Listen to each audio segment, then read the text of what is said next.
my name is Samba, and then today I'm going to be talking about plant community succession following native seed bank transfer. So if we talk about plant, it makes sense we actually talk about seeds. So when we talk about seeds, it's anything that can actually grow into a plant. And then we talk about seedling, which is basically the direct result of a germination of a seed. So it's not really a plant yet, but it's not a seed anymore. So it's basically the intermediate state between them. Now, we talk about ecosystem. And when we talk about ecosystem, it's basically contain the plant communities. It contains the sun, the flora, the fauna, the animals, and everything. And the idea here is that if you actually can manage plant communities, then we can actually manage the ecosystem. And then overall, we create a better environment for everybody. Now, plant community, like what is it about? So whenever we talk about plant community, it's basically a collection or association of plant species that belong to a particular geographical area. But what do we really worry about? Or who are the people really concerned about plant communities and stuff like that? So land managers want to be able to maximize plant community. Actually, better than that, they want to maximize plant community diversity, right? So they focus on species abundance. So the idea here is that they want to know how many plant species exist in the community. When it's done with that, they want to focus on species richness.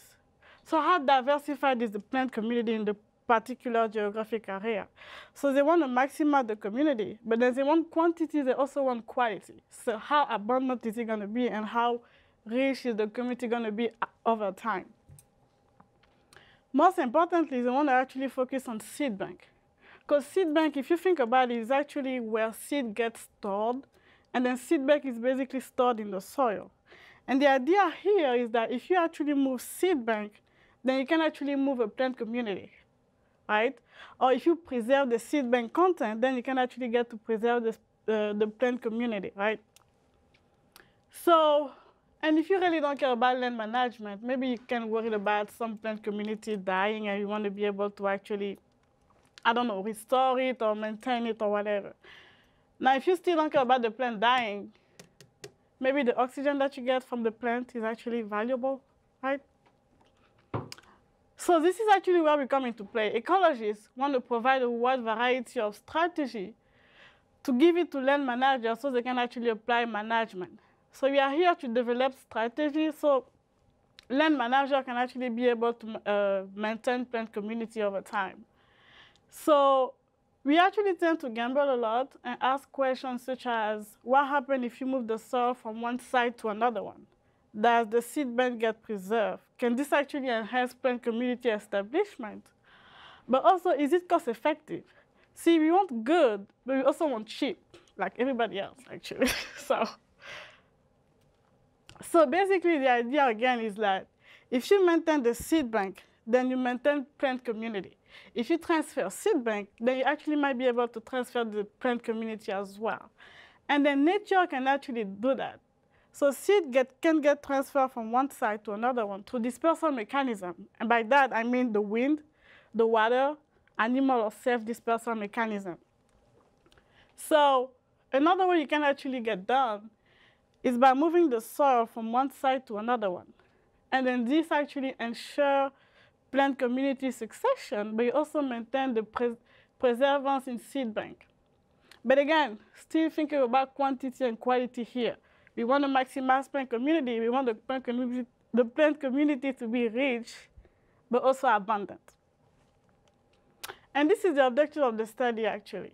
So the goal of the study was basically to account for plant community succession following seed bank transfer. So basically, we transfer the soil and just monitor how the community changed over time. And the study was basically broken down into 3 questions. So remember, if seed bank is actually what maintains the plant community, then does the seed mass actually matter? And this is where the first question is. Does seed mass influence presence of plant community at the recipient site? And by recipient site, I mean the site that actually gets transferred soil. Now, the second question is, does seed mass influence persistence in seed bank community? So basically, when we transfer the soil, how is the seed bank maintained over time? Does it stay or it doesn't? The third question, now remember, we also want to focus on about species richness and species abundance. So basically, does any type of dispersal mechanism can actually create establishment of new plant community? Because we want diversity, we don't want the community to actually be uniform over time. So is there any kind of dispersal mechanism, such as wind, water, animal, or cell, that can actually trigger the establishment of new plant community over time? And those were the hypotheses, right? So seed with greater mass will have a higher establishment rate compared to smaller seeded species. What I mean by is that it's basically that the heavier you are, the more likely you're going to be anchored in the soil. But the lighter you are, you might actually get picked up by any type of wind or animal or water current. The second hypothesis, I predicted that seeds that are heavier will actually show a higher persistence rate in the community overall. And then I predicted as a dispersal mechanism that wind will be the most likely to actually create new community establishment. Because if you think about it, there is wind going on all the time. So a seed, the probability of the seed to get picked up by wind is actually more likely than any other type of dispersal mechanism. So this is what we did. We went to Eagle Marsh here in Indiana, and then we basically moved soil. Because remember, transfer soil and then see how the community is changing. And okay, this doesn't work. Okay. The area in purple over there is actually going to be the donor site. So this is where we actually took the soil from, right? And then the recipient site is basically the area that you actually see over there in yellow. And the little dot over there are the survey points. And then by survey, I mean that we actually surveyed the plant species that already existed at the community. So we could actually know how the community changed over time. In more detail, soil was basically transferred from the site A to the site B in 2014. So the area that you actually see in the corner over there is the site that was actually bulldozed, is where the soil was actually taken from. And it was actually transferred in the site B. Now, going back here, before transferring the soil, we actually surveyed to note what kind of plant species were actually located at the site prior transferring the soil. For the second part of the study in 2015, we actually went back and did another survey just to see what actually had happened. Did we notate any presence of seed bank establishment? What happened to the community overall? Now, in 2017, 2 years later, a last survey was actually not conducted to note establishment of plant community. So basically, remember, the goal of the study was basically to count for plant community establishment. So in 2017, we actually went ahead and just noted if any plant community have already established. And then from the surveys, from the plant species, I actually recorded the seed weight and dispersal mechanism. Because remember, we want to know how seed mass actually impact the plant community. So we want to know how much those seeds actually weighted. We also want to know what type of dispersal mechanism are those seeds using so they can actually create new plant community establishment. So I recorded the seed weight and the dispersal mechanism using this website over there, the Kew Royal Botanical Garden website. And the results were the following. So remember, the first question actually asked, does seed mass influence presence of plant community at the recipient site? So when we took soil from site A to site B, does seed mass has anything to do with plant actually being established in the community? And then as you can see, you have the pre-donor site in 2014, but you also have the pre-recipient site in 2014. So those sites were actually surveyed. And then following the transfer in 2015, we actually see an increase in seed mass presence, right? And then in 2017, something actually happened, and then the seed mass presence actually decreased. But it's all going to make sense in the discussion. So. Now, for the second question, the seed mass actually influence persistence. So how sustained are those seed banks actually established in the soil and stuff like that? And then, unfortunately, we actually noted that in 2015, the seed mass persistence was actually good, but then in 2017, something actually happened, and the persistence actually decreased over time.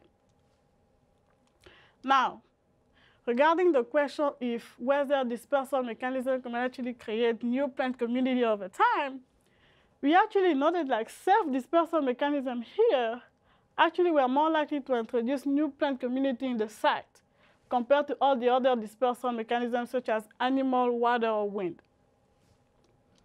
Now, remember, plant community we get, but we also want diversity, also want abundance. As you can see here, the number in purple basically represents the native species in the community already. And the blue numbers are basically non-native species introduction in the community. So we kind of see a type of diversity. So if we see diversity, then we see richness. So if we see richness, then we're kind of happy, kind of not, maybe, depending on what the introduction of the non-native species is actually are. Now, here, this is a table basically summarizing the type of dispersal mechanism and then the establishment site. So if you see over there, establishment site in 17 has the highest mean richness and also is triggered by the self-dispersal mechanism. What that means is that non-native species or new plant community are actually triggered by self-dispersal mechanism, and they also tend to have the highest mean richness in the community. So plants having self-dispersal mechanism tend to bring new plant community in the site compared to the other type of dispersal mechanism. And then we get into the discussion here. So remember, the first question basically we asked if the seed mass matter in establishment of plant community. And then we basically predicted that seed with larger mass will actually create a higher establishment rate in the community. And as you can see, the reasoning behind that is just simple. Seeds that are actually larger tend to be anchored in the soil better than would smaller seeded species. Because if you lie, then you actually might fly away or get taken away by the wind, by any type of current, water currents, animal. But then if you're large, you're heavier, then as you get into the soil, you can actually get better anchored into it. So you actually have a higher establishment rate. The other thing that is actually good with larger seeded species is like, they actually remunerate for any type of establishment disadvantage. What does that mean? As you move soil from one side to another one, so the seed bank actually can get disturbed or something like that because it's a new area, they are stressed and whatever. So basically, as they get to new site, they basically can get access to mineral resources from the soil. They can get access to the water. They can also use the sunlight more efficiently than would smaller seeded species. So overall, we see that larger seeded species can actually are effective at surviving germination rate. So the higher germination rate you have, then the better establishment rate you're going to have too. Now regarding the second question about persistence in plant community, what we actually noticed is like in 2015, we actually had a nice seed presence. But in 2017, something happened and the seed mass presence actually decreased. The idea behind that is that larger seed species put a lot of energy into the next generation, right? So they have a higher germination rate just to have a higher establishment rate. So because they have a higher establishment rate, they also tend to produce taller seedling, right? So as they produce taller seedling, it gets noticed easily by grazers, by ruminants or herbivores. So they actually get to eat the seedling. As they eat the seedling, the overall establishment rate of larger seeded species decreases. And then this actually decreases the overall establishment rate of the population itself, or the plant community itself. Now, I like this question, so like that was my favorite finding when it comes to this research here. So basically, remember we said that self-dispersal mechanisms were the more likely to actually bring in new plant community. And the idea is actually simple when you think about that. So basically, self-dispersal mechanisms have the ability to actually project their seed further away from the parent plant. So what is actually happening is that they actually have a high distance of seed propulsion. So they have increased velocity. And as we know, acceleration is basically the change in velocity over the change in time. So if the velocity is actually increasing, then the acceleration is increasing, right? As the acceleration is actually increasing, it actually decreases the rate of encountering any obstacles. So remember, if you are running fast and then actually putting speed on it, even if you run into something, your speed is still not going to be stopped that easily. So that's what those plants actually do. So on top of having that, they also have an increased wind perception. So they actually use wind to propel themselves further away from the parent plant. So just imagine yourself running in the same direction as the wind. You actually get pushed further away than you would if there were no wind. Or just imagine if you're running in the opposite direction as the wind, where you actually put some force and the wind is putting some force and then nothing is happening. But then the seeds actually do not do that. They actually propel themselves in the same direction as the wind, so they can actually get further away. Now, the other thing about those self-dispersal mechanisms is also that they are able to also trigger other type of dispersal mechanism. So easy example is basically just imagine a plant throwing its seed away from the parent plant. And then you get to a site, but then there is wind around it. So the wind can still pick up that seed and actually send it further away from that site. So self-dispersal mechanism plant have the ability to trigger secondary means of dispersal. And the most likely is actually wind that are actually used by a lot of plants in the community. Now, the issue with that is actually that self-mechanism is actually common with invasive species. So invasive species are basically more likely to use self-dispersal mechanism. So invasive species can actually project themselves further away from the parent plant. And there is an issue because they can actually get to a site where there is only native species. And invasive species, if you are not familiar with them, they actually tend to outcompete the native one in any way possible. So basically, just imagine when there is a low humidity and a high temperature, native seed banks are not necessarily going to be able to actually erupt from that. But invasive species can actually do that. And this actually ends up outcompeting the native species. Now, and then this table actually kind of supported the evidence that the non-native species were actually introduced in the community. Because we have the richness, actually, we have a mean richness of 7 at the establishment site.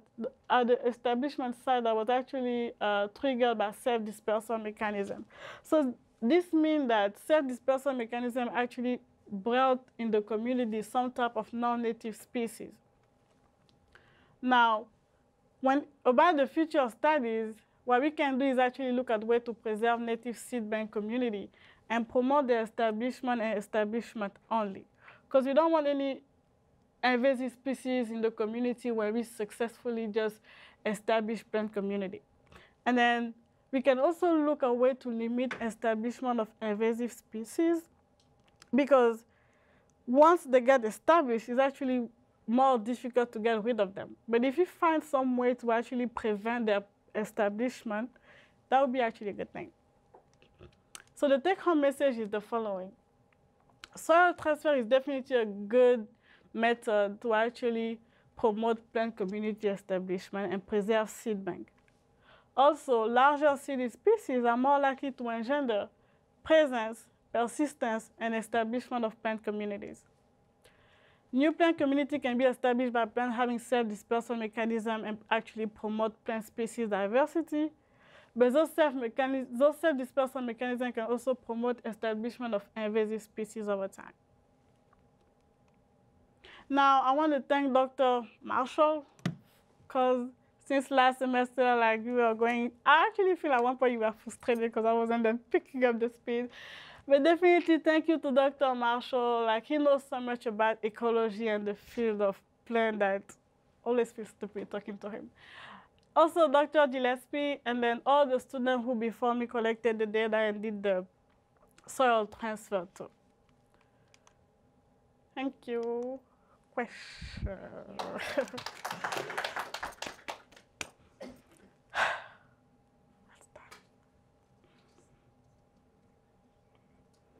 Question. Actually, I have multiple questions, but I'll limit mine to one, and then if there's more time, I'll ask you later.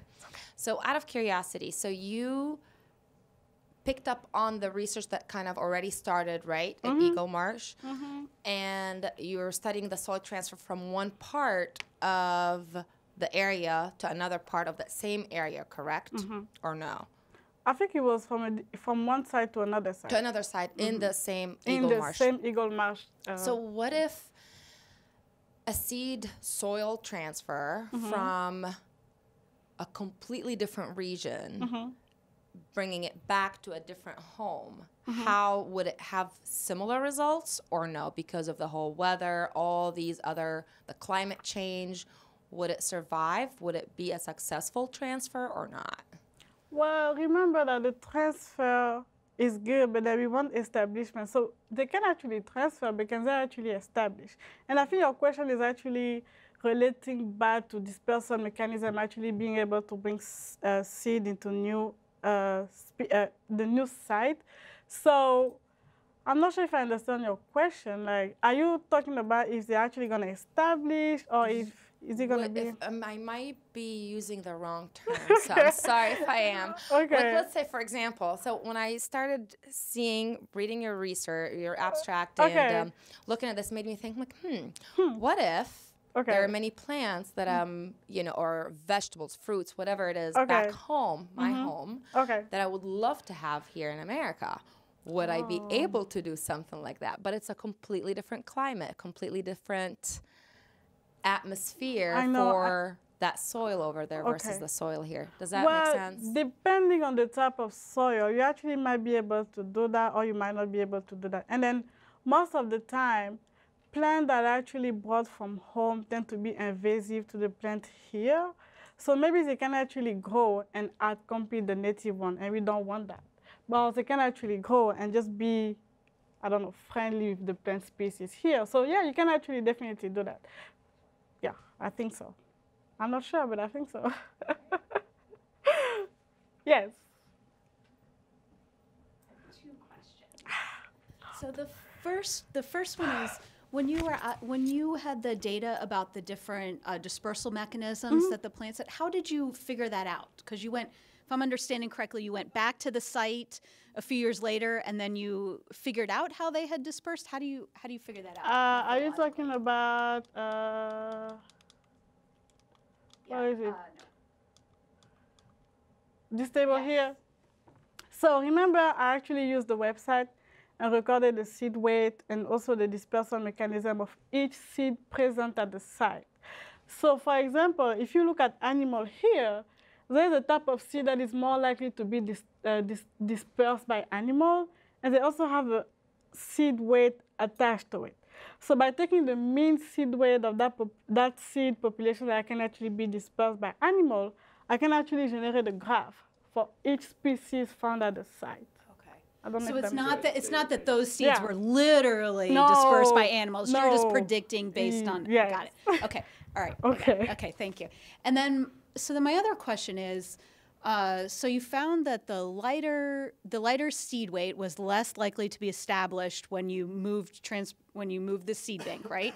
So let's say for ecological reasons you want those lighter seeds to become established. Is there something you can do to the seed bank when you're transporting it to make it more likely that the lighter seeds will become established? So lighter seed do not get it's not like lighter seed do not get established. They do get established, but the establishment rate compared to larger seeded species is just not that significant. So if I was to think about a way to actually maintain those lighter seed in the soil, actually there's a way. I read a paper where those lighter seeded species can actually be picked up by insects and buried deeper in the soil. So maybe if they get actually buried deeper in the soil, they can actually have a higher establishment rate at that time. But then again, lighter seeded species, when they get buried deeper in the soil, they have to worry about germination. And the conditions deeper in the soil are not that good. But like, it's harder for them to actually use water and then mineral resources and the sunlight as easily as would larger seeded species.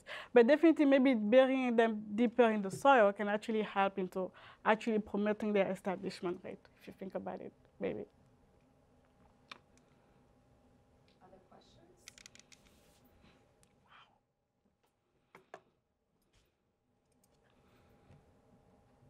Thank you for that really interesting presentation. You talked about the idea of this method potentially working to combat invasive species. And I know that's a huge problem in lots of different places. I'm not quite from the South, but close enough where, you know, there's like kudzu everywhere and all that kind of stuff. And so, you know, there's everyone's trying to come up with ways to combat these. Do you think this method could be really effective in combating invasive species? And because it's a kind of more natural, like an ecological method, is this something that could be, you know, less damaging to potentially other plants that aren't invasive, unlike some other, you know, methods with chemicals and things like that? Yeah, definitely. I think like by using soil transfer, as you say, we avoid the use of pesticides and stuff like that. So that's definitely a good thing that can actually promote establishment of native seed bank community themselves.